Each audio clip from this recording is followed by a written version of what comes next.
ไปดีเดี๋ยวมาขอถามหน่อยดูใส่มีอันตู้เย็นน้อยบ่อยู่ใส่ ตู้ผ้าอายเป็นตู้ใส่ ขอเบิ่งแน่ราคาเริ่มเท่าไหร่ มี2,300,000แล้วก็2,800,000ใส่ขาไอ้เบิ่ง เป็น2ประตู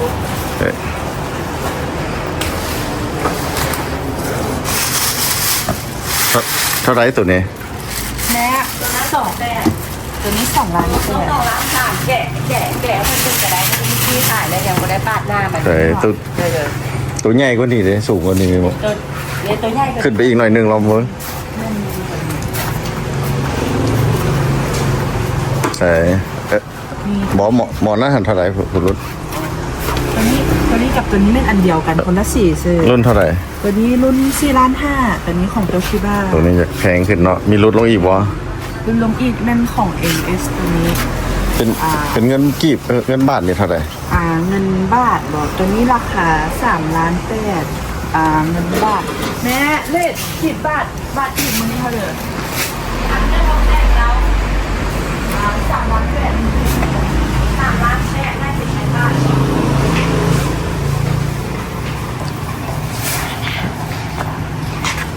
เดี๋ยวโอ้ตัวนี้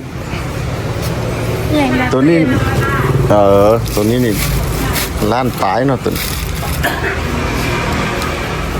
ไม่ใช่ใช่ เท่าไหร่ก่อนตัวนี้ ตัวนั้น2,800,000 ตัวนี้2,800,000 น้อยๆเนาะสองเงิน แล้ว เป มันเป็น2ประตูเลยก็ จะเบิ่งว้ายเป็นตาหน้าหักดีนะ เป็นเงินบ้านที่จะ ซื้อเครื่องได้หลาย กินกับบุคคล ยี่ห้อใดเนี่ยเบิ่ง ตัวนี้ห้องมีเดียจะ นี่ มอเตอร์มันรับประกัน5 ปี รุดได้เท่าไหร่บ่บนรุดใช้ รุดได้เท่าไหร่ ลืมแล้วอีแม่เพิ่นมาลมน้ำเฮารู้เจ้าหั่น ได้2,700,000ก็ได้ ฮะ ได้2,700,000ให้ก็ได้ 2ล้านมันเป็นเงินบาทเท่าไหร่หั่น โดยมันเป็นเงินบ้าน2,700,000หารให้690เป็นได้3,900 690 3,900 เดี๋ยวมันเป็นเงินบ้านน้อย 3,900บอนรุดได้เท่าไหร่บอนสิโอนเงินให้เลย 3,000 ได้บ่ครับ900ออก ได้แล้วเอาอันนั้นมันจะเป็นเงินบ้านสุดๆให้ได้อยู่3,800 บาทใช่ รุด100 บาท โอ้มันเป็น4,000 บาทดอกแต่ว่าหลุดให้ได้อยู่3,800ให้ได้อยู่ โอ้จบ 2 ล้าน7ว่ะ ด้วย กับตัวน้ำพุ่นเด้ตัวเบื้องซ้าย โตเดโลตัวนั้นผิด หมอตัวนั้นนะ ตัวของเซราหมอ นั้นไปอีก ตัวนี้ ตัวเดียว ราคาเด้ ของโตชิบะ4,500,000ก็ ตัวนั้นเด้สิผมว่าเป็นเงินบาทเดี๋ยวเป็นเท่าไหร่ เป็นเงินบ้าน เป็นเงินกีบนี่เท่าไหร่ก็ 4,500,000 เป็น6,521 บาทเป็นเงินบ้านนะ 6,100โอ้ยังแพงกว่าในเวียงได้นี่สันในเวียงอันนี้ของไทยเลยได้ แพง ประกันให้พร้อม แพงกว่าเวียงเคยซื้อ 6,000นี่แหละประมาณ 6,000ก็ได้ยุ่งกันเอาหยุดให้อยู่แถวปั๊มน้ำมันปตทนี่บอก แมนก่อนเดี๋ยวก่อนมันไล่ข่าวอยู่ของ13เนี่ยนะ แต่เวิร์งใหม่ๆก็ แจกบินทำประกันได้ ทำประกันโดนประได โดยทำประกันปีได้ให้เลย โอ้งามๆเนาะเบิ้งดูตุลีมากบอลเหนียว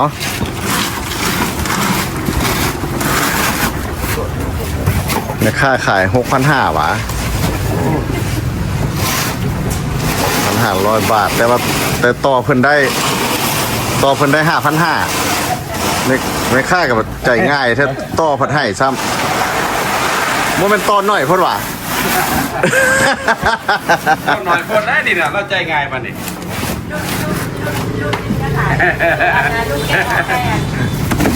6,500ต่อ 5,500ผัดได้ซ้ำเพราะเต้นอยู่ในเวียงอันนี้ในเวียงเขาก็ซื้อเข้าอพาร์ตเมนต์เขาคือกัน แต่ได้หน่วยละ 6,000 บาทข่อยก็ซื้ออยู่เพิ่น ขายหยุดได้แต่ว่า แต่เราก็รุดให้แบบ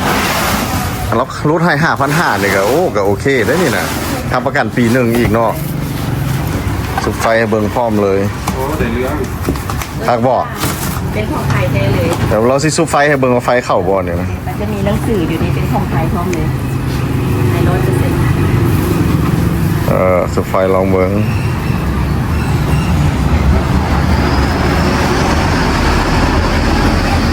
เบิ่งข้างหน้าเบิ่งไฟเข้าบ่ตุลีไข่ลองมึงเนาะโอ้ว้าวมากเยอะตัวนี้ ได้เรื่อง โอเคแบบ เอาเบอร์โทรอายไปจังมันมีทางกันไปส่งให้เลย โอ้ขี้น้ำก้นไปส่งเลยได้บ่เนี่ยให้มีรถบ่ให้เราย่อขึ้น เลือดยังยุ่งเหมือน ไปเดียว แต่โทรมาแม่นแล้วเฮาสิท่าอยู่หั่นแล้วว่าจะไปแล้วเอาลงเลยหั่นนะแล้วเฮาก็สิกลับเวียงโอ้หมอเบิ่งแล้วนี่โอเคอยู่บ่โอ้ยกโป้ ได้เรื่อง ว้า เบิ่งสีนี่ตัวมีหลายสีแต่ตัวบ่เลือกสีอื่นบ่ ซีนี่ได้เรื่องนะซีนี่ สีนี้อ้ายเลือกให้ได้ งาม เฮ้ย ได้แล้ว ได้แล้วว่ะ ได้แล้วซีนี่ได้ ให้อ้ายเลือกให้เลย ได้เลย ตู้เย็นมันขายอยู่ ครับประกันปีหนึ่ง พร้อม3 เออโอเคมาคิวอาร์โค้ดบาทโอนบาทให้เดี๋ยวเบิ่งดูแฮปปี้แล้วบ่ แฮปปี้แฮปปี้ โอ้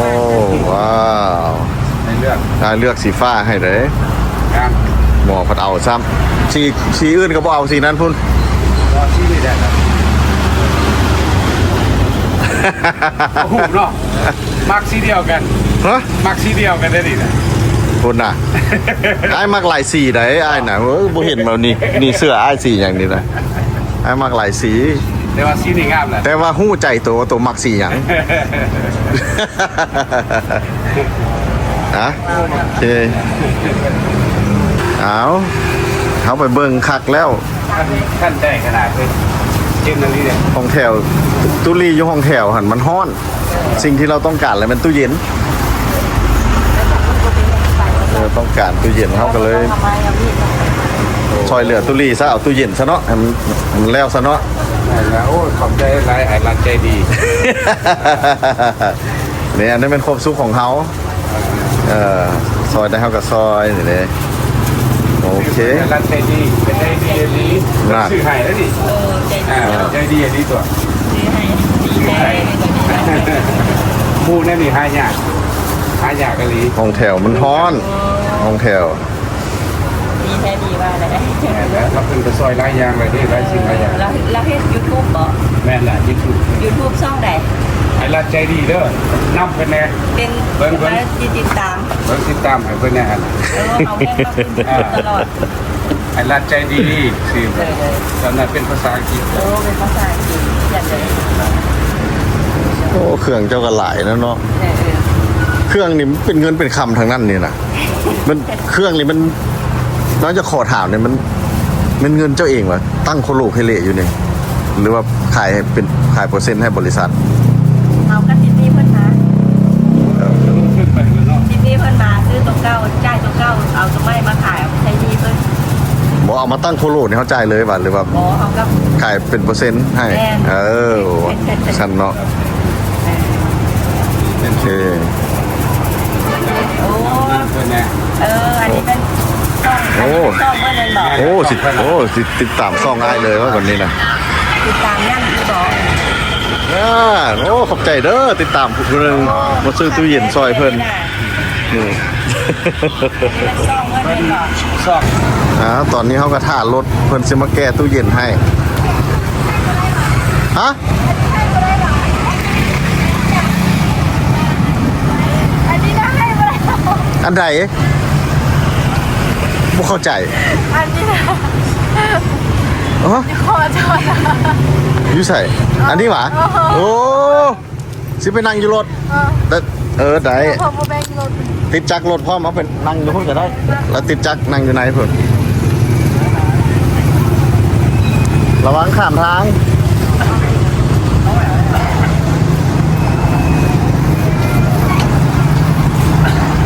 ถ้ารถเพิ่นมาสิเพิ่นสิแก้ตู้เย็นไปให้ตุลีอยู่ห้องแถวตุลีเป็นสิ่งที่จำเป็น เราต้องการอย่างหนักหน่วงเพอมันอากาศร้อนหลาย ฮ้อนหลายอยู่บ่ได้ก็มีพอมีตู้เย็นแล้วเอาน้ำได้กินน้ำเย็นก็สิมีแห้งแน่นะแต่เราต้องการต่อไปแล้วมันและพอมันอากาศร้อนหลายแต่ว่ามีตู้เย็นก็โอเคนี่ได้กินน้ำเย็นๆตุลีจะกินน้ำปั่นนี่บัดจะกินน้ำนี่บัดนี่โพ่นตุลีส่วนมานี่เลยนะบัดนี้นะเอาสาวๆบ่ยากตุลีก็ว่ายากว่าซั่นอ้ายก็ยากคือกันโอ้อยากกินดูดแซ่บๆเนี่ยมันตัวใดมาน้อยดูด กระแลมอยู่น้ มัน ำกระแลมในของมันจะเป็นอะไร ห้านนี้ซื้ออหย่างละบิงซูดูดแล้วมีน้ำนะมีวุ่นมีอย่างทางในหั่นนะ น้ำจะเป็นประเภท 12ครับเจ้าแนะนำเบิ่งมีวุ่นมีอย่างทางในแซ่บ มีวุ้นจะเป็นตัวนี้ ๆตัวใดยอดฮิตนี่นะ1 2 3นี่ที่บ่ยอดฮิตนี่กันบ่ยอดฮิต มันถือคนในมือสองเลย นมไข่มุกนี่บ่ มันอย่าง หมดซ้ำได้ขายดี มันแซ่บมีตัวใดอีกเนี่ยแซ่บต่อมายอดฮิต จะเป็นน้ำมันสดซ้ำๆแล้วก็น้ำผัก เธอซี่ไปตะหัน บนหนาว บ่ใช่อันนี้ กระแลม อันนี้เด้ อันก็เหมือน เอามีอย่างกับเบิดบัดนี้แล้วแซ่บๆแล้วเบิดไปเบิดแม่นอีหยังล่ะมันเป็นจังไดอันนี้น่ะ มันเป็นชาเขียว มันมีแนวดูดนะอย่างกินข้างในมีแนวดูดบอกคือน้ำหวานขนาดมีบอกมันมีทางในแนวดูดบอกดูดขึ้นมาแล้วแซ่บๆเป็นตอนขนาดมูมีตอนเนี่ยวะ มีตอน มูมีตอนตัวเอา เติมได้ อยากได้ตัวมีตอนขนาด มีต้นจะเป็น ตัวไหน นี้แล้วก็ มีตอนหวะมาไอ้ กระจกไม้ไง13 ตัวใหญ่ก็ ใหญ่ก็ได้ 2 อัน 18 2จอก 2 จอก ถือคนในมือสองเลย เอาพากันมาลองซีมเมื่อครั้งแรกเนาะ ครั้งแรกห้านนี้มันบิงซูนี่เด้ซื้อห้านเพิ่นบิงซู นี่ชีสกับชีสเค้กอีกได้ยังไง แต่ว่าของแซ่บละมดแต่ว่าได้ขายดี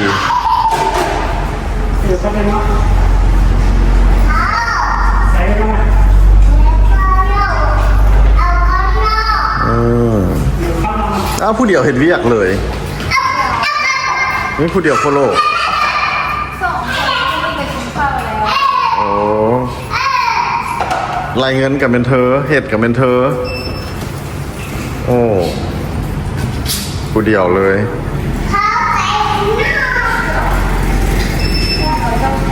เนี่ยเห็นบอกรายเงินกับเธอเห็ดกับเธอมาลองชิมเมืองว่าซิแซบบอสเดี๋ยว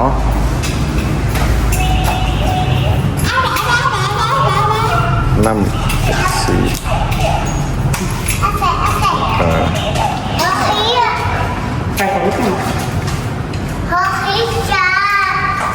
พาตุลีไปกินน้ำอันนี้กินมาละส้มพวกไฟซีลมกับตุลีผมเบิดซับหมอนี่ส้มว่าสั่นมันบ่ส้มว่ะ บอผสม ตาย หวาน พวกไฟผัดเมิดซ้ำของเฮายังส้มอยู่ในโมเมิดของเฮามันก็เป็นคือน้ำหวานในร้านนี้ มันมีตอนยังต้นข้าวข้างใน แม่นบอก บ่นปะ แม่น้ำยูราวหามาเปิดสาขา บิงซู แม่หามาเปิดสาขาได้ขายดีได้ยูราวเนี่ย โอ้ เป็น เนี่ยส้ม เป็นแบรนด์ดังเยอะ ๆหมอนี่ แต่มันก็คือ เมิดเลย ชิปปนา อ้าวฮันนี่เด้ออยู่ราคา12มาซื้อตู้เย็นซอยเพิ่นตุลีห้านนางจันซุก และท้าวพรดีนี่อันนี้ก็ไปนครหลวงเวียงจันทร์เฮาตามทางอันตรายนี่โอ้เจ้าของห้านเห็นเลยมันบอลนี่น่ะ นางจันซุกนี่มันเจ้าหวะท้าวพรดีเด้ ธุรกิจครอบครัว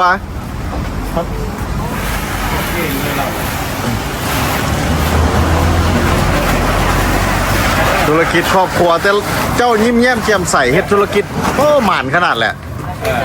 ตอนยิ้มแย้มแจ่มใส มาสนับสนุนเพื่อนเด้อ คนอ้อลมดีเห็นนะ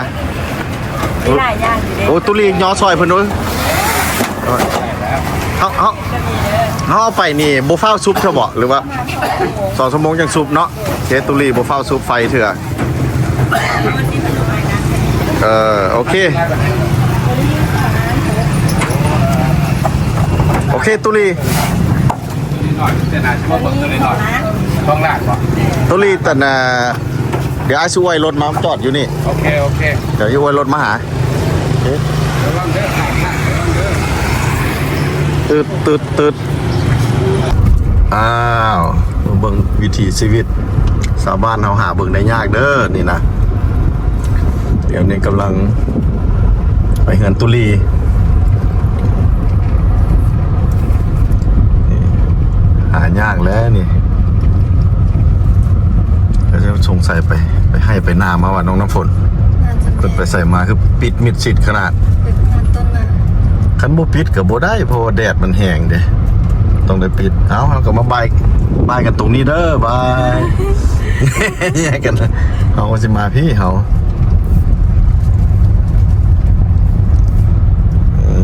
มาห้องแถวตุลี พาเรามาฮอดรู้จักบ่เห็น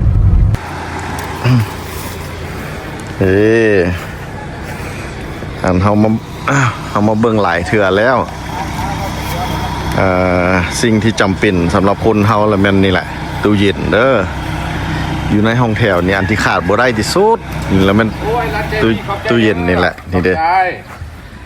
แล้วมันตู้เย็น ซื้อตู้เพิ่นซื้อตู้เย็นมาให้ พอ แม่น มันร้อนมันหยังเด้แล้วคันมีตู้เย็นเพิ่นก็สิได้กินน้ำเย็นบัดนี้ตุเรียนรถตัวนี้เมื่อคืนตัวเข้าในเฮือนติ ซื้อเข่าเลยเว้ย คือว่าตัวสิท่าทายจังซี่ซั่นดอก บ่ โอ้ คันนี้กลับมาเราบ่เห็นรถ กลับมาบ่เห็นรถเบนซ์ตัวนี้ห้วย อันนี้ภูมิมาส่งนี่ก็บ่เป็นเจ้าของห้านเลยวันนี้น่ะป๊าดเจ้าของบริการเลยโอ้ตุลีย้อซอยเพิ่นได้ตุลี เสื้อเหลือเดี๋ยวเอาลงนี่ครับ เดี๋ยวให้เราซอยระวังแอวเจ้า มันไปดอก ระวังแอวโอเคผมไปไหนเด้อ ยังกลับนี่เด้กลับเนี่ยเขาส่งเพิ่นคืนก็ได้ตุลีตัวบ่ต้องการเด้นี่ บ่อน้ำเก่าส่ง เดี๋ยวเอาส่งเพิ่นคืนเลยให้เพิ่นไปต่อยอดเอาไปขายได้อีกเด้ให้เพิ่นเอาไป ไปก็ไป เอาไปใส่หน่วยอื่นอีกเนาะ ครับจะเก็บเสื้อ ไอ้ตุลีคือสิบ่ต้องการดอก บ่ เดี๋ยวกลับเสื้อกเอากลับคืนเลยนี่ พวกของบานกาลาเนาะ นี่ให้เพิ่นไปต่อยอดแกออกรถตุลีแกออกหมดเลยตัวไข่เฮือนตัวเบิ่งบัดนี้ไล่เพิ่นย่อซอยตัว แย่ รบกวนไอ้เอาเข้าไปในเฮือนซอยแล้วนะ กุญแจบ่ว่ากุญแจเสีย นี่แหละสิ่งที่เฮาต้องการเลยแม่นตู้เย็นเพราะเฮาจะกินน้ำเย็นมันร้อนอากาศร้อนเด้ โอ้ฮอดเลยฮอดอลี เข้าห้องนี้บ่ แม่น แต่ไทยบ่เคยมาเมืองลาวบ่ฮู้ดอกมันฮอดอลีเหลือไป นี่ร้อนหลาย เดี๋ยวทางที่ขึ้นลาย ฮ้อนหลาย เอ้าเมียง อันนี้ก็เป็นเจ้าของห้านเพิ่นเลยนี่นะบริการดีอยู่แท้ว่า หน้า มาส่งถึงพี่เลย ที่มันจะมีด้านลูกสาวอันนั้นเอาของน้ำมัน เอาออกจากห้าน กินเหยียบเลยเลย ก็แล้วตู้เย็นนี่ธรรมดามันหลังจากออกมาแล้วประมาณ 2-3 ชั่วโมงห้ามเสียบเทือ ได้หลาย โอเคกันจนงานตู้เย็น โอเคเสียบไปได้ นี่เห็นบ่อสอง ได้ สาม 2 ชั่วโมง ได้2ชั่วโมงแล้ว นั่นแหละได้2 ชั่วโมงยังเสียบไปเพราะเรา ขอบใจหลายเด้อส่งถึงที่ตู้อันปักเสียบอยู่ใส่แหละ นี่ดิ มีบ่อนปักเสียบอยู่นี่ พอดีเลยเสียอยู่ ตัวต้องย้ำมาอีกหน่อยนึง หรือว่า โอ้รถเบนซ์เห็นบ่จับรถเบนซ์บ่ได้นะ ตัวลองเอาตู้เย็นมาได้บ่ นี่เพอร์เฟค บ่ตัวไข่มันสิ ผมเป็นยัง กวน นี่ดิ บ่กวนเนาะ บ่ ยับเข้าอีกบุฟเฟ่เสียบเพิ่นเทื่อ2 ชั่วโมง 3 ชั่วโมงอ้ายก็ซื้อตู้เย็นนี่แล้วเข้าห้องอพาร์ตเมนต์อ้ายคือกัน โอ้ยขอบใจหลายๆเด้อไอ้ร้านใจดีแค่มูพี่ไอ้ร้านใจดีเนี่ยจะเป็นอะไรดีล่ะ เบิ่งว้าวได้กินน้ำเย็นแล้วบัดนี้นะโอเคบัดนี้จ้วยก็สิได้ขอครอบตัวเมือแล้วบัดนี้นะตุลีเลยโอ้ขอบใจ ใจหลาย สาวๆมาครอบตุลีเมือบ่นี้นะไป ขอบใจ เอาซะนะขอบใจเด้อขอบใจเด้อ โอเคเทคแค่บัดนี้นะได้น้ำเย็นกินแล้วบัดนี้โอเคมื้อหน้ามาลินน้ำไหมสื่อเล่นตรงนั้นน่ะน้ำมันก็ไหลไปนอนน้ำได้ใส่ก่อน กินน้ำเย็นแล้วบัดนี้โอเคแล้วก็เอารถเบนซ์ตัวเข้าเมื่อคืนน่ะกลัวท่า ยับดังที่ น่าถึกใจหมอไปโอเคเฮาบัดนี้กลับนครหลวงเมืองจันทร์ ขอบใจหลายค่อยๆไปค่อยๆมา อ้าว จะฟัง เจอกัน มากันเด้อ บาย โอเคบาย